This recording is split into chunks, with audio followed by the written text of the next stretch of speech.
We ask for the attention of our audience at this moment for terrible news just into us and just confirmed by us. The death of legendary Georgia Democratic Congressman and civil rights icon John Lewis. We have a look back at his extraordinary life and times from NBC News correspondent Jeff Bennett.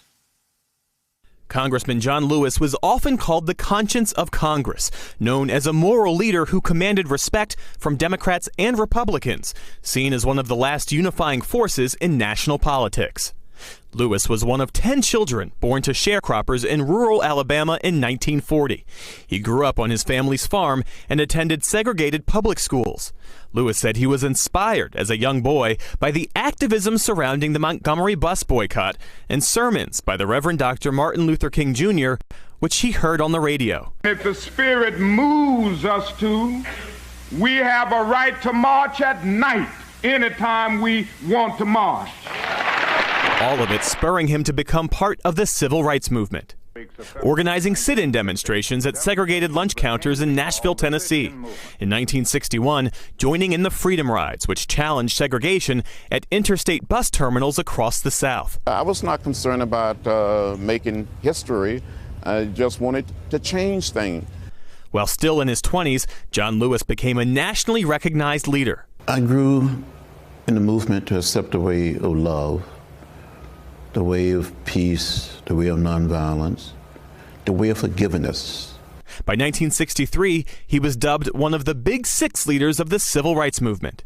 At the age of 23, he was an architect of and a keynote speaker at the historic March on Washington. I have a dream.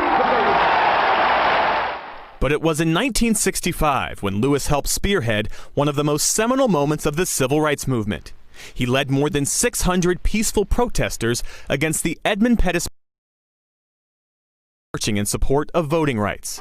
The group brutally beaten by Alabama state troopers in what became known as Bloody Sunday. I lost consciousness.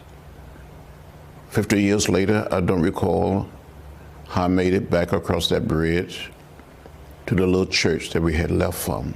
News broadcasts and photographs of the cruelty helping to hasten the passage of the Voting Rights Act of 1965. And we were taught never to become bitter, never to hate.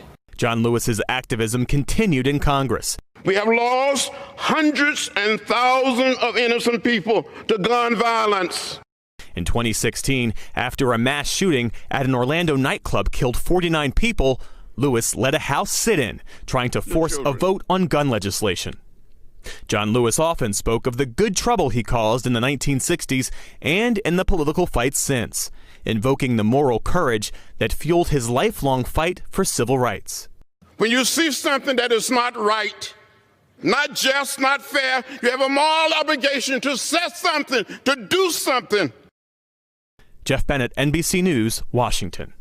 Hey there, I'm Chris Hayes from MSNBC. Thanks for watching MSNBC on YouTube. If you want to keep up to date with the videos we're putting out, you can click subscribe just below me or click over on this list to see lots of other great videos.